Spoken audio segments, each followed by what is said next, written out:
Hey everyone, my name is StrangeSeat. If you don't know me, I play too much Grand Theft Auto. And if you do know me, you'll know that's made me into a very angry person.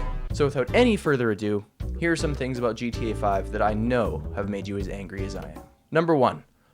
Why is there a limit to the amount of CEOs in a lobby? Now, I know we've all had this happen to us.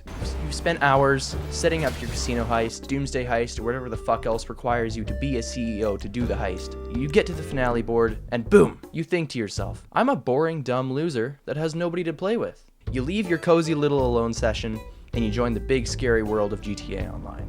You're with other people, it's scary, you get to your board, boom! You can't actually do this in this session. Fuck you. Why is this a thing? Why force me to become a CEO or MC president to do certain missions and then chokehold me by disabling my ability to play certain missions because too many people are already CEOs? If I wanted to get fucked like that, I'd join Brazzers, motherfucker. Again, I understand why this is a thing, but wouldn't it have just been simpler to allow people to start missions without forcing them to become a CEO first? Because half the time, the fucking thing doesn't even work right.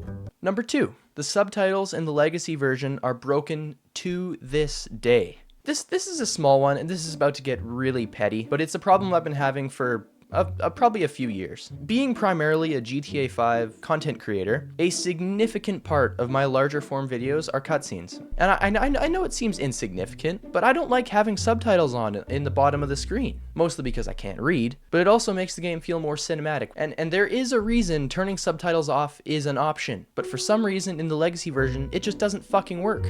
I've always wanted a gay son. A son who wouldn't forget about his mother. But Ma, nothing. Not a peep. I carried you in here. what is that? I What the fuck is that? It works in the enhanced version, so why can't Rockstar just go back to the legacy version and fix it there? During gameplay, it's fine. Everything works as it's supposed to. As soon as I get into a cutscene though, different fucking story. All of a sudden, I'm fucked in the mouth with fucking subtitles right at the bottom of the screen. I don't want that. And don't try and tell me they can't fix it. They fixed the Michael special ability thing in online within fucking 2 or 3 days. You're telling me they can't go back and fix one little toggle in a pause menu so that toggle actually fucking works what it's supposed to do. And while we're on the subject of the legacy version, what the fuck happened to the loading screens? The loading screens in the legacy version were beautiful, dynamic little slideshows that feature a character or two and they gradually slide to the left or right, and they just looked awesome. In the enhanced version, they've been replaced with boring, static little images that make me want to blow my brains out.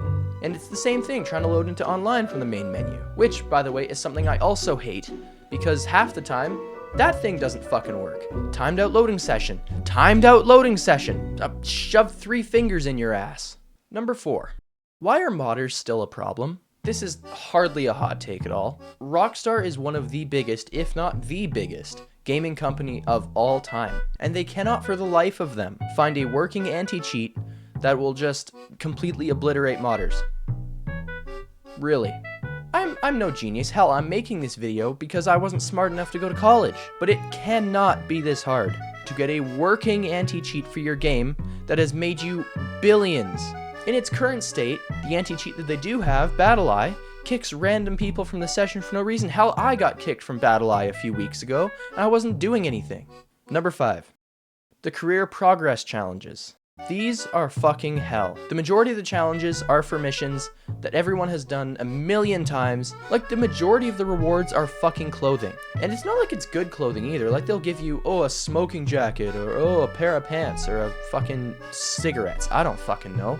And not to mention half the challenges for the tier 4 or whatever the fuck it is are like, complete the mission with 80% accuracy. Complete the mission without taking any health items. Like, what are we playing? Story mode? What am I going for, 100% achievement gold medal? And half the time, it's basically impossible to do. For the majority of the missions, you're given a slow vehicle to drive in, and the enemies that come after you have fucking roided up aimbot.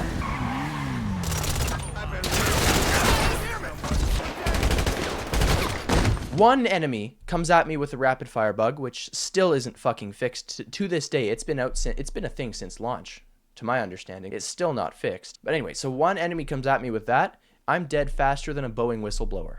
Number 6, make the casino heist a solo heist. Now I understand the reasons why it's not a solo heist, and that's fine. But there's also reasons why it should be. There's a little thing that's been around for a couple years now called the man trap bug. You've probably heard of this. Basically, if you've got 2 people, it's the worst, but it can happen with 3 or 4 people as well. But the majority of it happens when you have 2 people. So you swipe your cards, you're going down into the man trap, and you just get kicked for no reason. Nobody knows why it happens, but it's a thing, and Rockstar just hasn't fucking fixed it, they haven't acknowledged it, they haven't done shit about it. I mean, sure, there's workarounds for it, but you shouldn't have to do that. It should be fixed. If the casino heist was a single player heist, only one person would be affected.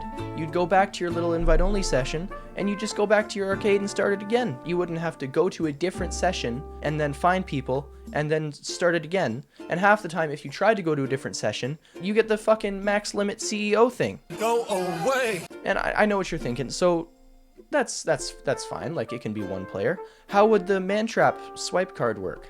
If you think back to single player, you rob, in the penultimate mission of the game, you rob the Union Depository, which is the biggest gold reserve in the state. If you play the subtle version, you'll notice they don't have to fucking swipe a card to get through. They don't have to sit there and simultaneously swipe 2 cards at once. No, they just flash a little ID badge and they walk right in. So they could change it, I guess, if they made the casino heist solo. They could change the man trap card swipe to either having an NPC swipe the card with you, or have it so you just flash a little ID badge. I mean, hell, you do that in online when you rob the Union Depository again. Show the dude a little ID badge and he gets you right in. And it makes sense for all the approaches. Yeah, in the big con, you show them a little card, you flash it, and you walk right in. For the silent and sneaky and aggressive approaches, you're killing mostly everyone there anyway. So why would it matter? The doors would just open without you having to swipe a card, or flash a card. All I'm saying is that if we can rob the Union fucking Depository by ourselves, we should be able to rob the casino by ourselves. Number 7, my money no longer means anything. Now, I never played GTA Online when it first came out. Hell, I didn't even play it up until 2019. But I have heard countless people saying that back then, back in the olden days of GTA Online, like 2013, 2014, even 2015, prices were way better for vehicles and everything in the game than they are now. People would grind Rooftop Rumble, get enough money, they'd buy the adder, they were happy. They had all the they had everything in the world. Nowadays, I can't rob a fucking casino and get away with a quarter of $250,000 just to myself, and I can't even buy the new cars yet. Half the cars they're adding are like 1.5 million each. Hell, robbing a van off the street and customizing it at Los Santos Customs is $300,000 fucking dollars. How is upgrading a fucking white Predator pedophile van $300,000? And while we're on the topic of money, take away shark cards, please. Or at least, if you don't take them away from GTA Online, take them away from GTA 6 Online, whatever the fuck you call that one. Lord fucking knows you're making enough money just selling GTA 6. You don't need shark cards. Everyone's gonna fucking have GTA 6. Everyone and their fucking... My grandma is gonna buy GTA 6 probably. You don't need microtransactions. Come on. Number 8. Please, no more futuristic vehicles. This is another topic that's been discussed half to death. Now, GTA is a game about crime, right? You steal a fast car off the street, you're driving around, you're having fun, maybe you customize it a bit, who knows? All of a sudden, you're blown to fucking smithereens by a 10-year-old on a flying motorcycle. I remember when the most advanced vehicle we had in the game was the goddamn Ruiner 2000. And the only thing special about that car was when it shot missiles and it had a little fucking parachute that comes out of the car. I hope to God that Rockstar does not make the same mistake that they did with GTA 5 and put a million fucking futuristic vehicles like the DeLorean, the Oppressor Mark II, and they leave bikes the way they should be, with wheels. And you know, maybe they can have one special car that does things others can't. Like you know, the Stromberg. There's nothing special about it. It can't fly. I mean, sure, it can go underwater, but I mean, it can't fly. It has missiles, but they're not that good. And like with the Stromberg, you barely see people using it outside of like specific missions, like the Bogdan problem. You see people using the Stromberg there, but it's because it's part of the mission.